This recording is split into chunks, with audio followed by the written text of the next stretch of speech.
আসসালামু আলাইকুম। কেমন আছেন সবাই? আশা করছি অনেক অনেক ভালো আছেন।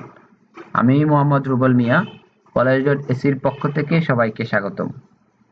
আজকে আমাদের আলোচনার মূল বিষয় হচ্ছে যে আমরা কিভাবে একটা ফিডব্যাক ফর্ম জেনারেট করতে পারি বা একটা সার্ভে ফর্ম কিভাবে জেনারেট করতে পারি সেই ব্যাপারে। কারণ আমরা যেহেতু পুরো একটা কোর্স ডিজাইন করে ফেলেছি, কিভাবে কোর্সগুলা কন্টেন্টগুলা অ্যাড করতে হয়, কুইজগুলো অ্যাড করতে হয়, দেন হচ্ছে কন্টেন্টগুলা কিভাবে পাবলিশ করব, ওয়েব পেজ কিভাবে ডিজাইন করব, কোর্সটাকে কিভাবে পাবলিশ করব, সবকিছু আমাদের হয়ে গেছে। এখন আমরা জাস্ট খালি কোর্সটা কমপ্লিট হওয়ার পর আমার কোর্সের বেটার ইমপ্রুভমেন্টের জন্য স্টুডেন্টের কাছ থেকে যাতে একটা ফিডব্যাক নিতে পারি, তার জন্য আমরা একটা ফিডব্যাক ফর্ম কিভাবে জেনারেট করতে হয় সেই ব্যাপারে এখন দেখব। সো তার জন্য আমরা চলে আসছি আমাদের ই লার্নিং বা এলএমএস এর যে মডিউল ব্যাচটা আছে সেখানে। তো সেখান থেকে আমরা টেস্ট কোর্সের মধ্যেই কিভাবে একটা ফর্ম জেনারেট করতে হয় সেটা দেখাবো। তার জন্য চলে যাচ্ছি টেস্ট কোর্সে। সো টেস্ট কোর্সে আসার পর আমরা এডিট দিয়ে নিচ্ছি। সো আমরা একটা ওয়েব পেজ ডিজাইন করে সেইখানেই আমরা একটা ফিডব্যাক ফর্ম জেনারেট করব। তার জন্য আমরা একটা কন্টেন্ট ক্রিয়েট করে নিচ্ছি। সো এখানে আলাদা একটা সেগমেন্টের আন্ডারেও দিতে পারি বা কোনো সেগমেন্ট ছাড়াও ওইভাবে দিতে পারি। সো আমি একটা সেগমেন্টের আন্ডারে আলাদা করে দিয়ে নিচ্ছি যাতে আপনাদের বুঝতে সুবিধা হয়। ফিডব্যাক ফর্ম দিয়ে আমি বাহিরে ক্লিক করছি, দেন আমি একটা এখন কন্টেন্ট ক্রিয়েট করব। সো এখানে আমি কোর্সের ফিডব্যাক ফর্ম নাম দিয়ে নিচ্ছি, কোর্স ফিডব্যাক ফর ইমপ্রুভমেন্ট বা কিছু একটা। আচ্ছা, শুধু আমি কোর্স ফিডব্যাক কি রাখছি, আপনারা আপনাদের নিজেদের মতন চয়েস মতন একটা নাম দিয়ে দেবেন। আর এখান থেকে আমি ওয়েব পেজ টাইপ দিয়ে দিচ্ছি, দেন সেভ এন্ড ক্লোজ। তো দেখেন আমার এখানে ফিডব্যাক ফর্ম একটা সেকশনের আন্ডারে আমি একটা কন্টেন্ট অ্যাড করে নিয়েছি। এখন আমি সেটাকে সেভ দিয়ে নিচ্ছি। সো সেভ দিলাম। এখন আমি চলে যাব আমাদের কলেজ.এসির যে মূল ওয়েবসাইটটা, সেখান থেকে আমি সেটাকে পাবলিশ করে কিভাবে ডিজাইন করতে হয় সেটা আমরা দেখে নেব। সো চলে গেলাম ওয়েবসাইটে, দেন আমরা চলে যাচ্ছি কোর্স সমূহে। তো সেখান থেকে আমরা আমাদের টেস্ট কোর্সটাকে একটু সার্চ করে নিচ্ছি। সো এই হচ্ছে আমাদের টেস্ট কোর্স, যেটার মধ্যে আমরা একটা ফিডব্যাক ফর্মের একটা কন্টেন্ট নতুন করে অ্যাড করেছি। আমরা যদি স্ক্রলিং করে নিচের দিকে যাই আমরা দেখতে পাচ্ছি যে ফিডব্যাক কোর্স ফিডব্যাক নামে একটা কন্টেন্ট অ্যাড করা আছে যেটা আনপাবলিশড। সো আমরা প্রথমে এই কন্টেন্টটাকে কন্টেন্টের উপর ক্লিক করে সেটা পাবলিশ করে নিচ্ছি। দেন হচ্ছে এখন আমরা একটা ফিডব্যাক ফর্ম এখানে ক্রিয়েট করব। দেখেন এই পেজটাতে আসার পরে এখানে কিন্তু একদম ব্ল্যাঙ্ক, কোনো মানে কন্টেন্ট দেখা যাচ্ছে না, খালি দেখাচ্ছে। এখন আমি এডিটে ক্লিক করব। সো এডিটে ক্লিক করার পর আমরা একটু ওয়েট করছি। দেখেন আমরা এখান থেকে কিভাবে আমাদের একটা কন্টেন্টকে বা ওয়েব পেজকে কিভাবে সাজাতে পারি বা ডিজাইন করতে পারি, কিভাবে ইমেজের মাধ্যমে, টেক্সটের মাধ্যমে বা রিসোর্সগুলো কিভাবে ডিজাইন করতে পারি বা রাখতে পারি সেই ব্যাপারে আমরা বিস্তারিত আমাদের আলোচনা করেছি, আপনারা এখানে জানেন। পাশাপাশি একটা জিনিস একটু বলে রাখি যে এই ডিজাইন বা ফিডব্যাক ফর্মটার অবশ্যই আপনাদের টেকনিক্যাল টিমের সাপোর্ট নিয়ে কাজ করবেন। কারণ দেখা যাচ্ছে যে আবারও বলছি, এখানে যদি কোনো একটা প্রবলেম হয় তাহলে অটোমেটিকলি আমাদের ওয়েবসাইটের উপর সেটা ইফেক্ট পড়বে। তাই অবশ্যই সাজেস্ট করব টেকনিক্যাল টিমের মাধ্যমে সেটা করার জন্য। সো এখন চলে আসছি আলোচনায়। সো আমরা এখানে সার্চে লিখবো ফর্ম। যখনই আমরা ফর্ম লিখেছি অটোমেটিকলি দেখেন এখানে নিচের দিকে আমরা একটা ফর্ম দেখতে পাচ্ছি ডাইনামিক কন্টেন্টের মধ্যে।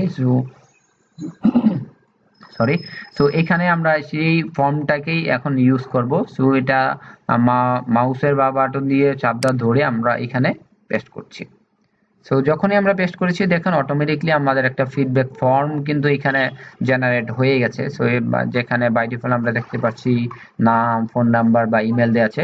সো এটাকে আমরা আমাদের নিজেদের মতন করে একটু কাস্টমাইজ করে নিতে পারি বা ডিজাইন করে দিতে পারি বা চেঞ্জ করতে পারি। সো যার জন্য আমি এই ফর্মের উপর ক্লিক করছি। দেখেন এখানে যদি আমি চাই এটার নামটা আমি চেঞ্জ করব, আমি ডান দিক থেকে স্ক্রলিং করে যদি একটু নিচের দিকে যাই আমরা এখানে দেখতে পারবো যে ফিল্ডের মধ্যে এখানে লেখা আছে ইউর নেম। সো সেইখানে আমরা হয়তোবা লিখে দিতে পারি স্টুডেন্ট নেম। সো আমি যখনই লিখলাম অটোমেটিকলি দেখেন এখানে কিন্তু চেঞ্জ হয়ে গেছে। সো এরপরেরটাতে আমি হয়তো বা চেঞ্জ করে লিখতে পারি স্টুডেন্ট ফোন নাম্বার, বা ফোন নাম্বারও থাকতে পারে, কারণ স্টুডেন্টের নাম না থাকলে হয়তো বা গার্ডিয়ানেরটা ইউজ করবে। সো আমি এটা চেঞ্জ করছি না। পরেরটাতে হচ্ছে ইমেল। সো এখানে আবার ক্লিক করছি, ক্লিক করে আবার এখানে লিখে দিচ্ছি স্টুডেন্ট ইমেল। সো এইভাবে করে আমার যতগুলা ইনফরমেশন আছে সেটা আমরা এখান থেকে চাইলে চেঞ্জ করে নিতে পারি যেগুলো এক্সিস্টিং আছে। সো এখানে ইউর অর্গানাইজেশন, কোম্পানির জায়গায় আমরা লিখতে পারি ইউর অর্গানাইজেশন। যদি কেউ আমাদের ইন্টারনাল কোনো একটা কলেজ থেকে বা প্রতিষ্ঠান থেকে না হয়, যদি এক্সটার্নাল কোনো প্রতিষ্ঠান থেকে হয়, তাহলে সে যেন এখানে লিখতে পারে। সাবজেক্টে আমাদের বাই ডিফল্ট এখানে থাকবে। দেন হচ্ছে এখানে ইউর কোটেশন বা এখানে কোশ্চেন বা কমেন্ট আমরা লিখতে পারি, যে না এটাকে চেঞ্জ করে যা ইউর কোশ্চেনের জায়গায় আমরা লিখে দিচ্ছি ইউর ফিডব্যাক বা এডিশনাল কমেন্ট। সো আমরা সেটা লিখে দিচ্ছি। সো দেখেন আমাদের এইখানে মোটামুটি একটা ডিজাইনিং হয়ে গেছে।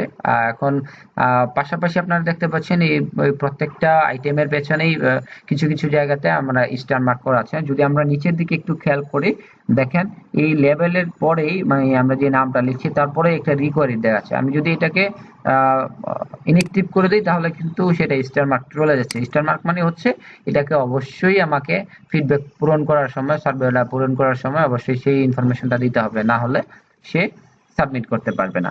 পাশাপাশি আমরা যদি চাই এডিশনালি কোনো একটা আরো একটা ফিল্ড আমরা এখানে অ্যাড করব, তাহলে আমি সাপোজ চাচ্ছি যে ইমেলের পরে আমি অ্যাড করব, তাহলে এই ইমেলটা ক্লিক করে যদি আমি অ্যাড ফিল্ডে ক্লিক করি তাহলে দেখেন ইমেলের পরে একটা ফিল্ড অটোমেটিকলি চলে আসছে। সো এখানে কাস্টম টেক্সট লেখা আছে। আমি তখন ইচ্ছা মতন করে এখানে ফিডব্যাক লিখতে পারি যে এটাকে আমি দিচ্ছি যে কোর্স সম্পর্কে সে স্যাটিসফাইড কিনা, আর ইউ স্যাটিসফাইড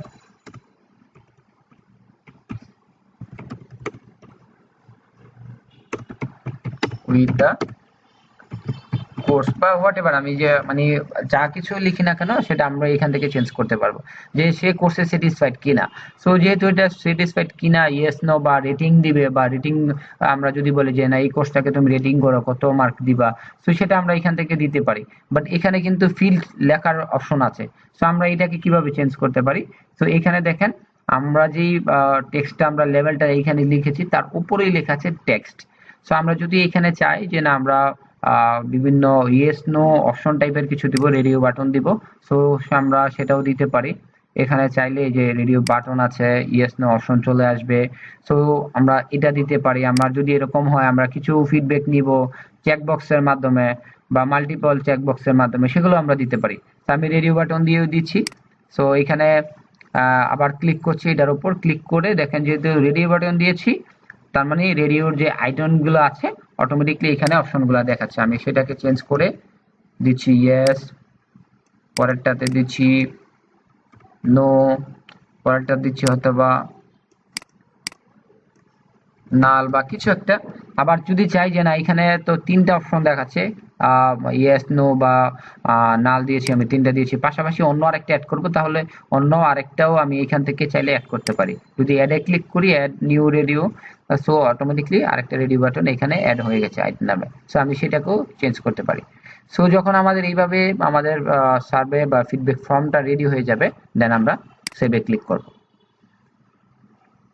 আমরা এই তো সেভে ক্লিক করলাম। পরবর্তীতে আমরা যেই কাজটা হচ্ছে সেটা আমরা যে সেভ ইউজ করেছি যখন একজন স্টুডেন্ট ইনরোল করা মানে সিস্টেমে ইনরোল করবে বা আমাদের কোর্সে, সো সে আমাদের কন্টেন্টের মধ্যে আমরা এই ফিডব্যাক ফর্মটা যখন অ্যাড করে দিব অটোমেটিকলি তখন সে কোর্সটা কমপ্লিট করার পর আমাদের এই ফিডব্যাক ফর্মটা সেই ইনফরমেশনগুলো দিয়ে সাবমিট করবে।